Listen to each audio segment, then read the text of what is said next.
Em nome do Pai, e do Filho, e do Espírito Santo. Amém. Carta aos Hebreus, capítulo 12, versículos de 1 a 4.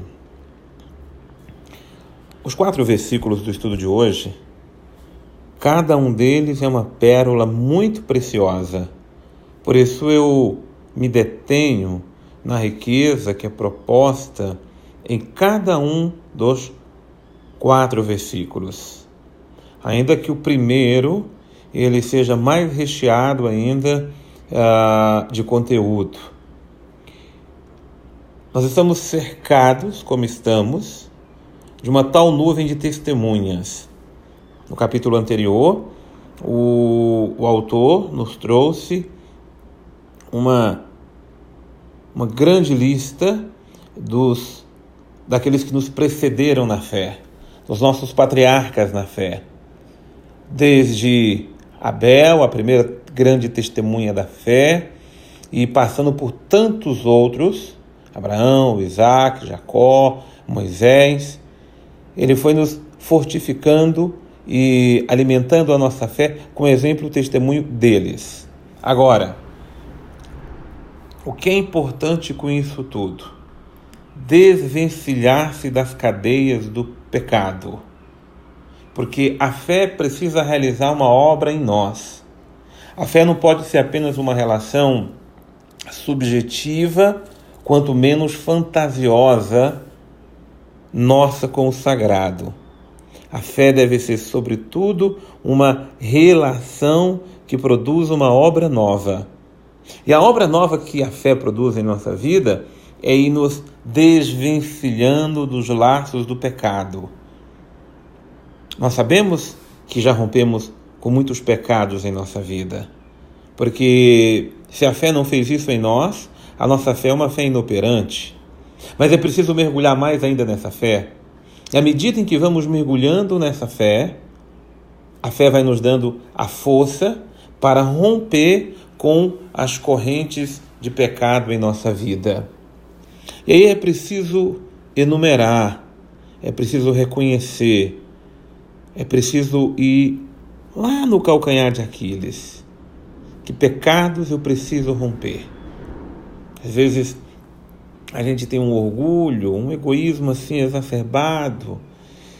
Às vezes nós estamos com o nosso temperamento forte demais.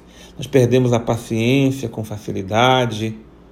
Às vezes a gente está cercado por sentimentos que não edificam, nós achamos que maus pensamentos, maus sentimentos, enfim, os pecados são muitos. Eu olho para os meus próprios pecados e a palavra hoje me convida, de fato, a eu romper com a força do pecado em minha vida.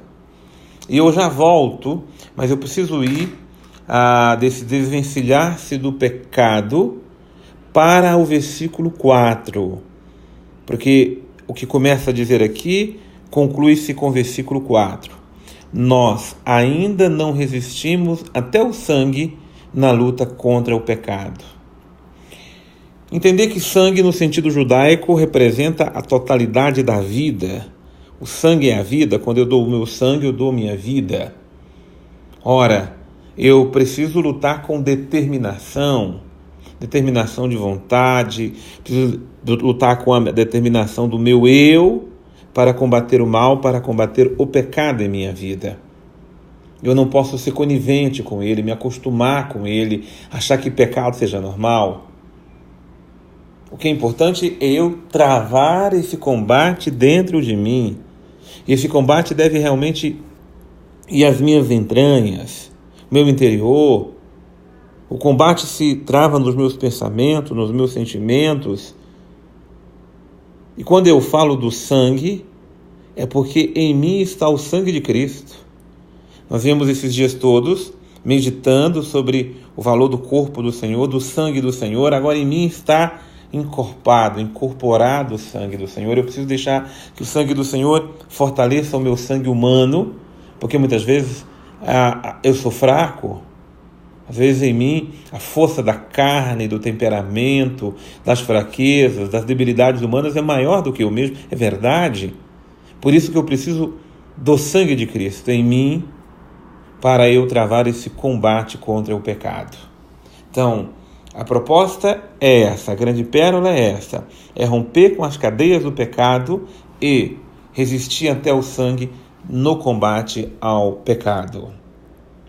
Voltando ao versículo 1, que nos diz o seguinte, a parte B do versículo 1, corramos com perseverança ao combate proposto, com o olhar fixo no autor e consumador da nossa fé, Jesus. Nós vimos que temos testemunhas da fé, mas na verdade o autor e o consumador, aquele que leva à plenitude a nossa fé, tem um nome, ele se chama Jesus. E por isso o meu olhar tem que estar fixo em Jesus. Não, eu não posso tirar o meu olhar de Jesus. E ficar olhando e olhar para Jesus não é eu simplesmente ficar olhando para uma cruz, mas olhar nele é olhar o pensamento dele, o sentimento dele, a vida dele, sobretudo a palavra dele. Quando eu tenho olhos fixos em Jesus, eu dou atenção à sua palavra. Quando eu tenho os olhos fixos em alguém, em alguma coisa, eu vejo como aquilo exerce influência em mim.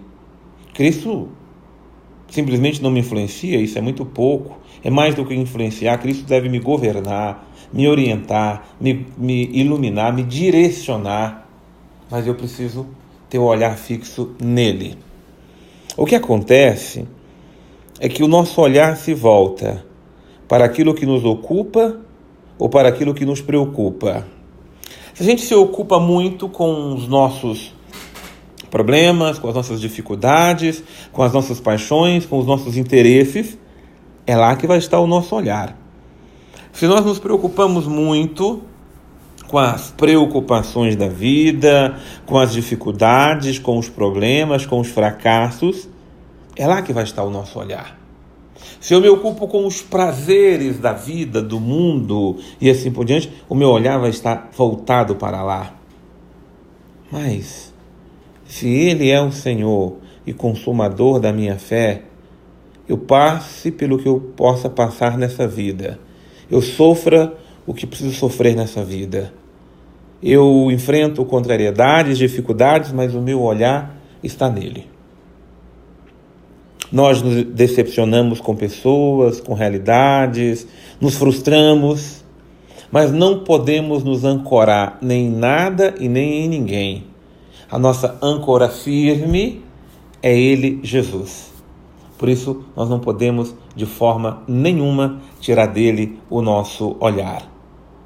E olhar, inclusive, para a vida dele, porque o versículo 2 diz que, em vez do gozo, da alegria que a vida podia lhe oferecer, ele suportou a cruz.